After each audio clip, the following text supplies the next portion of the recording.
देख रहे हैं समृद्धि न्यूज़ चैनल और मैं हूं अशोक तिवारी। अभी आरा नगर निगम चुनाव को लेके ज़बरदस्त तैयारियों के साथ बहुत चेहरे उभर के सामने आ रहे हैं। इस वक्त जहां पे हम हैं वो किसी परिचय के मोहताज नहीं है। अभी हमारे साथ मौजूद है पूर्व मेयर रह चुके हैं, यहाँ के आरा नगर निगम के पूर्व मेयर रह चुके हैं सुनील कुमार यादव जी, और निश्चित तौर से अपनी ईमानदारी और कर्मठता से जाने जाते हैं, अपने जुझारूपन से जाने जाते हैं। किसी भी काम को हाथ लगाते हैं उसको अंजाम तक पहुंचाने के लिए जाने जाते हैं। हमारे साथ है सुनील कुमार यादव जी। अब की बार ज़बरदस्त तैयारियों के साथ आरा नगर निगम के प्रत्याशी के रूप में इनका चेहरा छन के सामने आ रहा है। अब देखना है कि किस तरह की लड़ाई होती है और क्या क्या होता है। फिलहाल हम आप लोगों को परिचय कराना चाहेंगे सुनील कुमार यादव से। इनकी राजनीतिक करियर कब से शुरुआत हुई और कैसे ये आरा नगर निगम के बेहतर प्रत्याशी हो सकते हैं। सबसे पहले समृद्धि न्यूज़ चैनल के सभी दर्शकों को मैं प्रणाम करता हूं। और आज रक्षाबंधन है, भाई बहन का पवित्र त्यौहार। मैं इस अवसर पे सभी हमारे नगर निगम के माताएं, बहनें, अभिभावक साथियों को हार्दिक शुभकामनाएं, बधाई देता हूं। चलिए, बहुत बहुत धन्यवाद सर। और जिस तरह आपने राजनीति में अपना कदम रखा और जिस तरह आपने शुरुआत किया, कहीं ना कहीं एक मैसेज आता है तमाम लोगों के लिए और बहुत सारे लोग आपसे सीखते भी हैं। फिर भी हम जानना चाहेंगे, चूँकि तमाम लोग आपको देख रहे हैं, आप किसी परिचय के मोहताज नहीं है, फिर भी जो युवा पीढ़ी है वो जानना चाहती है कि आखिर सुनील यादव कौन है। हालांकि आप पहले भी मेयर रह चुके हैं, लेकिन फिर भी हम जानना चाहते हैं राजनीतिक करियर का शुरुआत अब कहाँ से किए हैं और कब से किए हैं। देखिए, राजनीति में तो मेरा शुरू से इंटरेस्ट नहीं रहा है। हमारे बड़े भाई अनिल कुमार यादव जी थे जो 2002 में नगर परिषद का जो फर्स्ट बार चुनाव हुआ था, उस समय चुनाव इस वार्ड से लड़े थे। उस समय 34 नंबर वार्ड था, पूरा अनाइट हेक था। और उस समय कुछ वोट से भैया हार गए थे और उसके बाद उनका सर्विस हो गया पोस्टल सर्विस में, इंडियन आर्मी के पोस्टल सर्विस में उनका सर्विस हो गया। और फिर नगर निगम 2007 में जब बना तो यहाँ के समस्त अनाइट गांव के समस्त जितने भी नए घर हैं, पुराने घर हैं, सभी हमारे पास आए, बोले कि अब भैया तो नहीं हैं, आप ही लड़िए, आपसे अच्छा कौन मिलेगा, आपका परिवार हर सामाजिक कार्य में शुरू से बढ़ चढ़ के हिस्सा लेता है, हम लोग चाहते हैं कि आप ही लड़िए। तो उनके एथी पे, उनके रिक्वेस्ट पे और भैया से सलाह करके हमने लड़ने का फैसला लिया। यानी कि पहली बार आपने वार्ड नंबर 44 से वार्ड पार्षद के सदस्य के रूप में जी 2007 में वार्ड नंबर 44 से हमने पहली बार नामांकन किया और जीत हासिल किया। शुरू में जीत का अंतराल बहुत कम था, लेकिन वो धीरे धीरे बढ़ते बढ़ते 3000 तक पहुंच गया। मेयर कब हुआ? मेयर 2012 में हम मेयर बने। 2007 में हम नगर निगम के पार्षद बने, उसमें शासक समिति के मेंबर भी बने। उसके बाद 2012 में जब दूसरा बार नगर निगम का चुनाव हुआ तो उस समय हम मेयर बने। उसमें 45 में से 38 पार्षदों ने हमारा साथ दिया।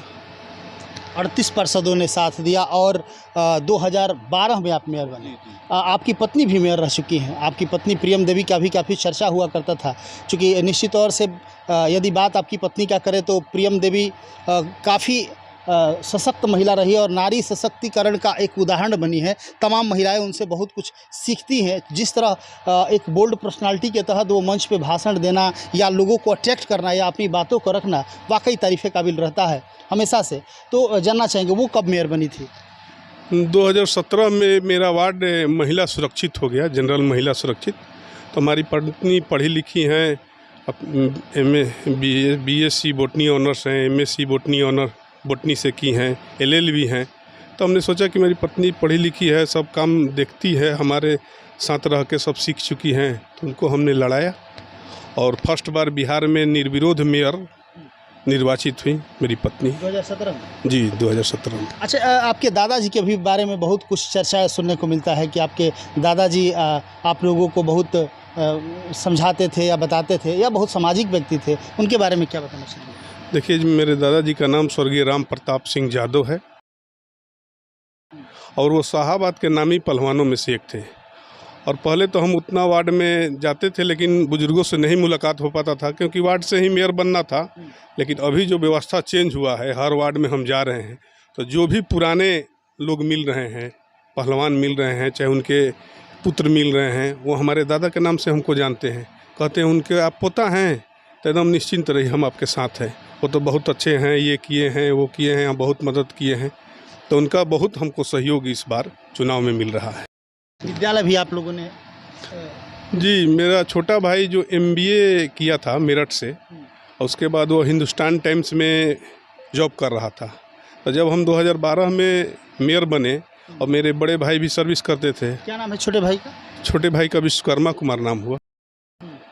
तो बड़े भाई भी सर्विस करते थे, छोटा भाई भी बाहर ही रहता था, सर्विस करता था, और हम यहाँ पे अकेले मेयर बन चुके थे। तो यहाँ पे हम लोग का अपने पूर्वज का खेती बाड़ी भी है, सब चीज़ है, देखना है, तो अकेले हमसे नहीं हो पाता था। तो हमने भाई से कहा कि भाई तुम यहीं पे आ जाओ, और हमारे आसपास में स्कूल का भी व्यवस्था उतना अच्छा नहीं है, प्राइवेट स्कूल नहीं है, बच्चे यहाँ से छत्तीया स्कूल चाहे और कहीं कहीं जाते हैं पढ़ने के लिए। तो अपना पूर्वज का ज़मीन है ही, एक अच्छा स्कूल खोला जाए दादाजी के नाम पे, ताकि एक सेवा पढ़ाई के माध्यम से भी हम लोग कर पाएँ। यही देखते हुए 2014 में हम लोगों ने प्रताप इंटरनेशनल स्कूल की स्थापना की। दादाजी के नाम? जी, दादाजी के नाम पे। अच्छा, जानना चाहेंगे, चूँकि तमाम युवा पीढ़ी काफ़ी शिक्षित लोग हैं, अब वो समय नहीं रह गया कि आँख हम बंद करके और किसी पे भरोसा कर लेना। सभी लोग जानना चाहते हैं कि आखिर जो हमारे कैंडिडेट होंगे, नगर निगम के जो प्रत्याशी होंगे, चूँकि पहले देखिए वार्ड सदस्य लोगों को माध्यम से मेयर का चुनाव होता था, वार्ड सदस्य जिसको वोट दे देते थे निश्चित तौर से वो मेयर हो जाते थे, जिनके साथ मैक्सिमम वार्ड सदस्य हैं वो मेयर बन जाते थे। लेकिन अभी जो है आम जनता जिसको वोट देगी वही मेयर बनेगा, यानी कि अब की बार जिस तरह की चुनाव होने जा रही है आरा नगर निगम का मेयर का, चाहे डिप्टी मेयर का, तो उसमें तमाम लोग वोट देंगे, डायरेक्ट रूप से लोग वोट देंगे, अपने वोट से मेयर बनाएंगे। तो जानना चाहते हैं कि हमारा प्रत्याशी शिक्षित होना चाहिए, तो सुनील कुमार यादव का क्वालिफिकेशन क्या है, कहाँ तक पढ़े लिखे हैं? देखिए, हम पहला क्लास से मिशन स्कूल के स्टूडेंट रहे हैं, उसके बाद हमने इंटर जैन कॉलेज से किया मैथ से, उसके बाद जैन कॉलेज से ही हमने BSc ऑनर्स केमिस्ट्री ऑनर्स किया, उसके बाद LLB की, और MSc अभी कर रहे हैं, चल रहा है इसका। चलिए, बहुत सुंदर। आपके परिवार में कोई DSP भी हुआ है, इसकी चर्चा हुआ करती है? जी, जब मेरी पत्नी मेयर थी उसी समय इनकी छोटी बहन और मेरे छोटे भाई की पत्नी हुई, वो BIT सिंदरी से पहले इंजीनियरिंग की हैं और TCS में सर्विस करती थी। उसके बाद IAS का तैयारी की, PTUT निकाली थी, नहीं निकल पाया, तो हम ही ने बोला कि BPSC का भी तैयारी करिए, अच्छा रहेगा। तो फर्स्ट चांस मैंने BPSC का एग्ज़ाम दी, उसी में उन्हें DSP पद मिला।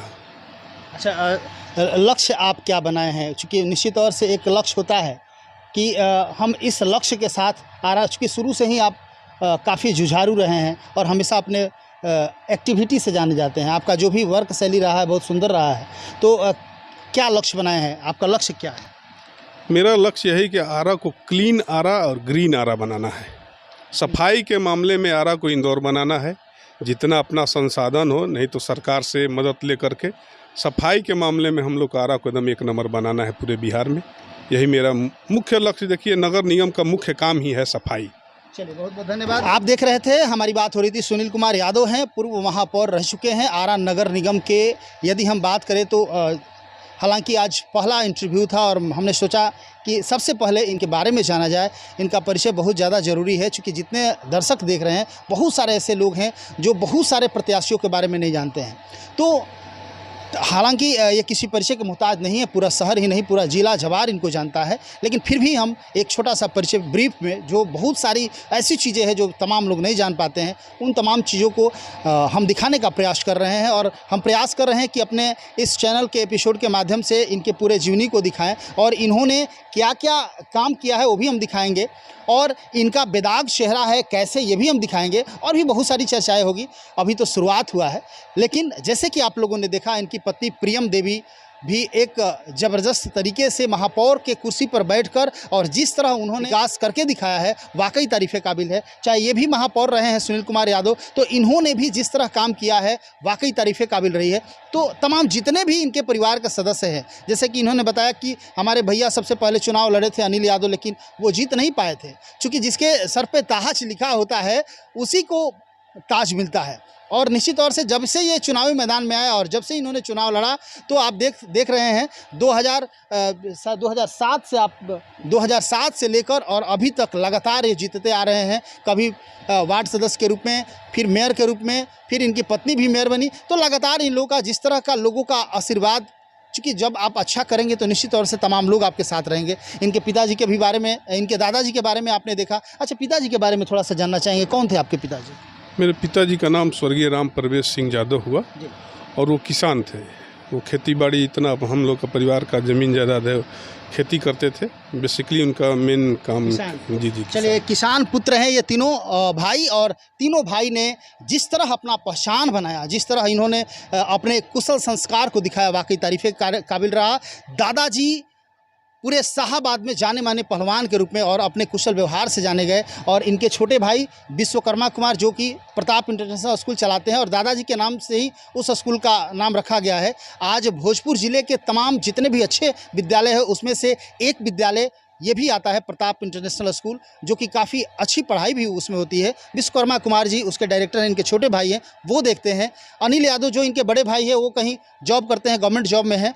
ये नहीं चाहते थे कि हमें राजनीति में आना पड़े, लेकिन ईश्वर को कुछ और ही मंजूर था और ये राजनीति में आए और सफलता इनकी कदम चूमी। लगातार अपने व्यवहार से, अपने कुशल व्यवहार से और अपने संस्कार से लगातार वार्ड सदस्य से मेयर तक का इन्होंने जिस तरह का सफ़र तय किया, वाकई तारीफ़ काबिल रहा। और ये खुद ही नहीं, अपनी पत्नी को भी जैसे जैसे चलते गए पत्नी को भी साथ लेते गए, और पत्नी भी महापौर बन के, और जिस तरह आरा नगर निगम को इन लोगों ने बनाया, वाकई तारीफ़ काबिल रहा। हालांकि बहुत सारा काम अभी बाकी है, अधूरा है, और इसका क्या कारण रहा ये भी हम इनसे जानेंगे। अगले एपिसोड में हम दिखाएंगे, और भी बहुत सारी चीज़ें हैं जो कि दिखाएंगे, क्योंकि तुरंत सब कुछ तो नहीं हो सकता है। बहुत सारे जब बिछड़े और बहुत सारे उधेड़ बुन में जो लगे कार्य होते हैं, उसको सही करने में, काफ़ी डिस्टर्ब काम को सही करने में थोड़ा सा वक्त तो लगता ही है। पूरा वक्त नहीं मिल पाया है, लेकिन क्या क्या परेशानियां रही है वो तमाम चीज़ों पे हम चर्चा करेंगे। फिलहाल हमने इनके फैमिली हिस्ट्री और इनके बारे में आप लोगों से रूबरू कराने का प्रयास किया। देखते रहे समृद्धि न्यूज़ चैनल, तमाम खबरों को दिखाते रहेंगे,